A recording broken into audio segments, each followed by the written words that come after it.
Hey guys, I'd like to talk to you about matcha today. And what matcha has done for me is it has boosted my metabolism, so increase fat loss. It has energized me. So every morning I have a cup of matcha and it just makes my day so much better. It also has a lot of antioxidants. They say it's 137 times the amount of antioxidants in matcha rather than green tea, so that's a lot. And what antioxidants help you do is anti-aging, it helps you fight sickness, and the more you have in your body, it's just better. So there are two types, well, there's many different grades of matcha, and this is due to how they're picked. Like in a tree like this, the best leaves are at the top, and then it goes down like that. And what many people are doing is they're picking the lowest grade of leaf and they're processing it really fast. And it's cheap like that because there's not a lot of steps to it. And you get to sell cheap matcha to people for an expensive price because they don't know much about matcha. So I'd like to share with you these two plates of matcha, and you can see here the color difference. This one is much more brown and muddy. You can see there. It smells like dirt, tastes like dirt. I don't like that. You can see this. It's super green. There's a lot of chlorophyll in there. And what the leaf pickers do, or the growers, they cover the matcha for several weeks just before the harvest. So the chlorophyll has to work much more intensely to get the sunlight, which increases the amount of chlorophyll. So yeah, these are two different grades of matcha. They have very different tastes. And I'd like to show you how I prepare my matcha, which is a more ceremonial type of style.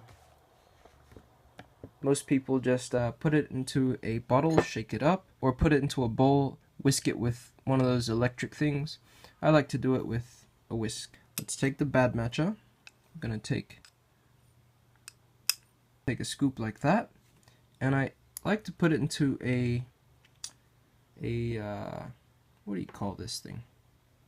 A sieve. And what the sieve does is it powders it into fine granules instead of large chunks, which dissolves faster in the water.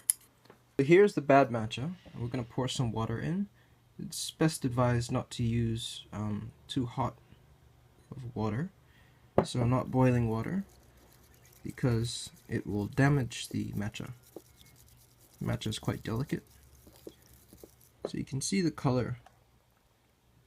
It's horrible. Whisk it like this.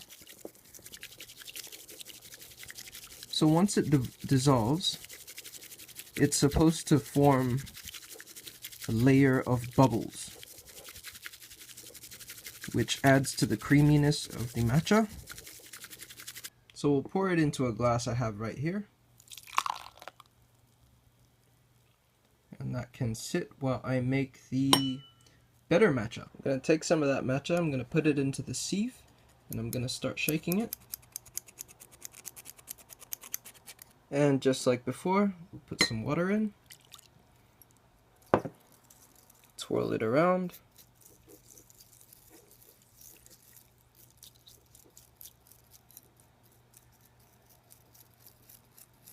And we start whisking.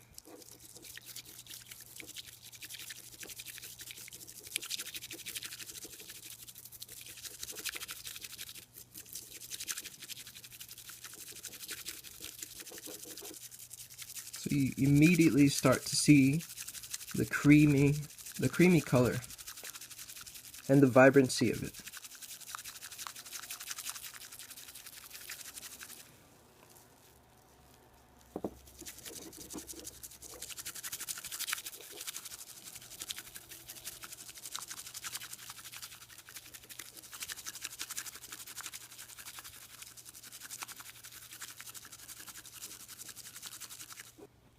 And there we go.